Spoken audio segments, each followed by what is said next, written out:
ঈদ এবং বৈশাখের ছুটিতে কক্সবাজারে লাখো পর্যটকের ঢল নেমেছিল। ছুটি শেষ হলেও এখনও শেষ হয়নি পর্যটক সমাগম। টানা ছুটিতে কক্সবাজারে কী পরিমাণ পর্যটক এসেছিল এবং এর ফলে কী পরিমাণ ব্যবসা হয়েছে তার কোনো সুনির্দিষ্ট হিসেব নেই কারো কাছে। তবে Cox's Bazar chamber of commerce and industries বলছে, টানা ছুটিতে ঈদের পরদিন থেকে আনুমানিক ৩ লক্ষ পর্যটক সমাগম হয়েছে। জনপ্রতি খরচ ১০,০০০ টাকা ধরে এ আর্থিক পরিসংখ্যান করা হয়েছে, যেখানে পরিবহন থেকে শুরু করে হোটেল মোটেল রেস্তোরাঁ সহ পর্যটন সংশ্লিষ্ট সকল খাতে ৩০০ কোটি টাকার ব্যবসা হয়েছে। বিপুল পর্যটকের সমাগম হয়েছে কক্সবাজারে।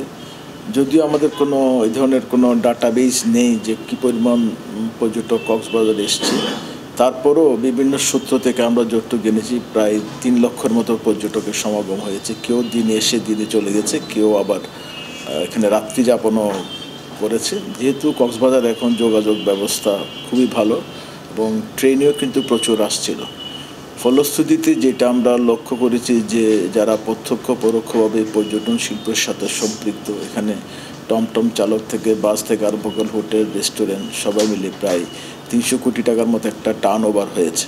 এদিকে হোটেল মোটেল গেস্ট হাউস মালিক সমিতি বলছে, টানা ৫ দিন ছুটি থাকলেও ঈদের পরদিন থেকে পহেলা বৈশাখ পর্যন্ত ২.৫ থেকে ৩ লাখ পর্যটক এসেছে। এ সময় কেবল হোটেল ও রেস্তোরাঁ খাতে ১৫০ থেকে ২০০ কোটি টাকার ব্যবসা হয়েছে। প্রায় আড়াই লক্ষ থেকে অধিক ৩ লক্ষ পর্যটক হবে, ৮ লক্ষ ৩ লক্ষ পর্যটক হবে ৪ দিন মিলে আর কি। অ্যাভারেজ দিনে ৭০ থেকে ৮০ হাজার, ৫০ হাজার, অনেক লাস্টে আমরা ১ লাখ পর্যটক এরকম হয়েছে। মিলিয়ে আমরা একটা ভালো সময় কেটেছি।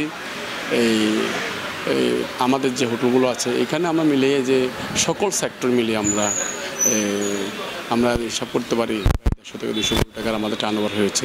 হয়তো কিছু কিছু ক্ষেত্রে বেশিও হতে পারে। হোটেল ও রেস্তোরাঁ খাতে যদি ২০০ কোটি টাকার ব্যবসা হয়, তবে পর্যটন সহ অন্যান্য খাত মিলিয়ে আরও ১০০ কোটি সহ মোট ৩০০ কোটি টাকার ব্যবসা হতে পারে বলে ধারণা পর্যটনের সাথে যুক্ত থাকা ব্যবসায়ীদেরও। আব্দুর রশিদ মানিক, TTN, কক্সবাজার।